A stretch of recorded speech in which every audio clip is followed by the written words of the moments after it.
I think Hispanic voters across the country care about the things that everybody cares about. They want prosperity for themselves and for their children.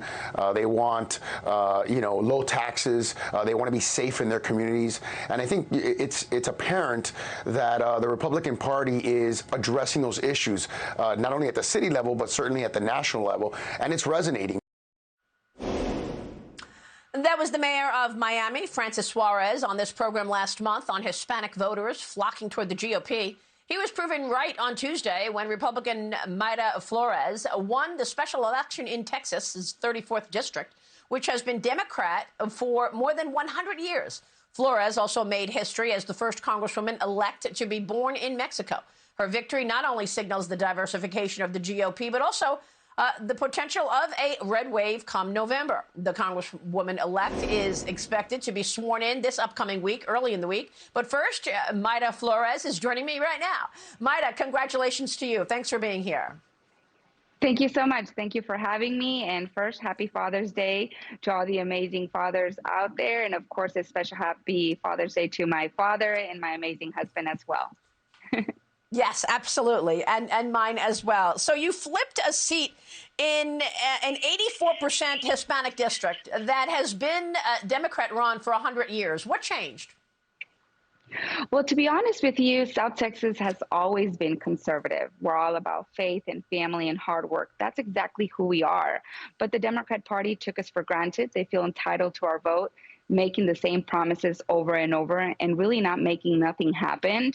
And I honestly had enough. I was really fed up with the compadrismo here in South Texas, and that's the reason why I decided to run.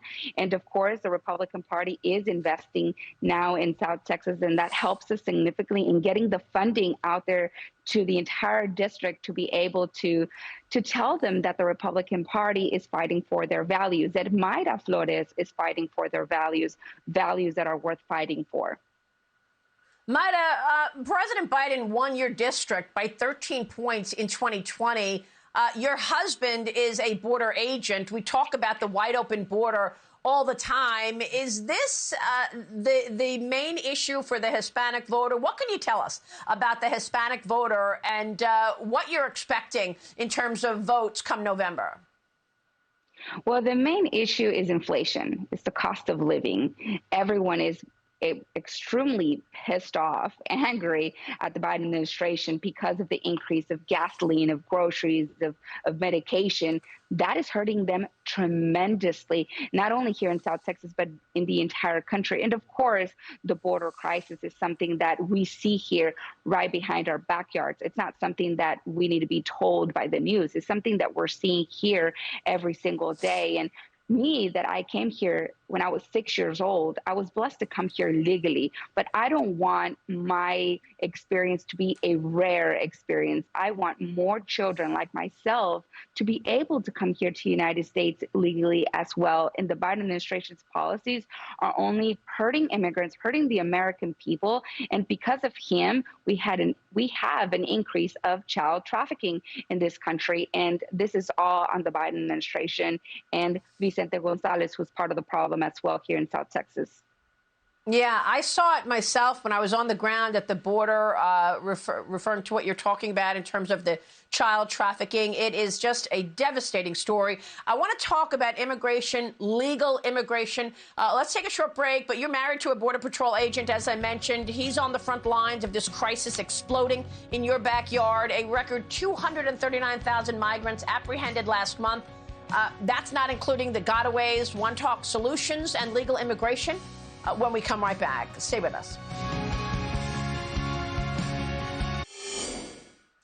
Oh, welcome back, and I'm back with Texas Congresswoman-elect Mayra Flores. And Mayra, let me get your take on what the solutions could be.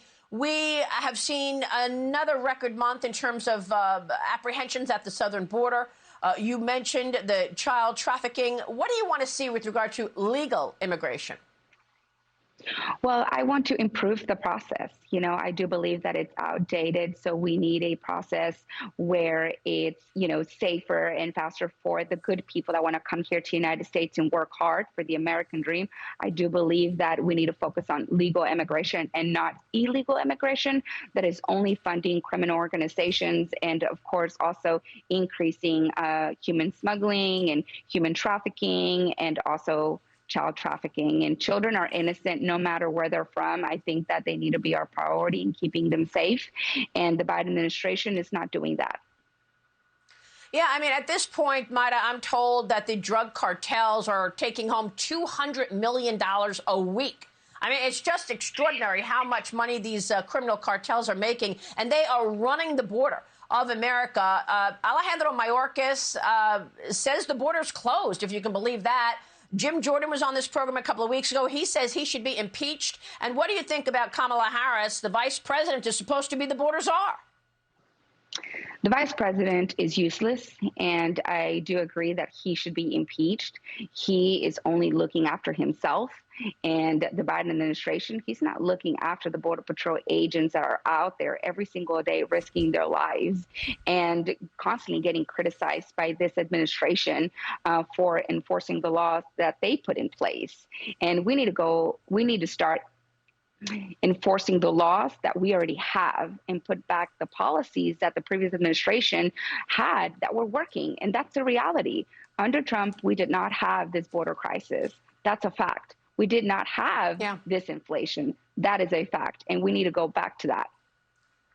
Mayra, real quick before you go, you're going to get sworn in early next week, and then you've got to do this again in November. How do you feel about competing with the Democrat in the midterms? Well, honestly, it makes no difference. I'm very confident in the work that we're doing here in South Texas. I'm very proud of my amazing team, and we're going to win that re-election through hard work and dedication. Okay. Mayra, thank you. Mayra Flores joining us.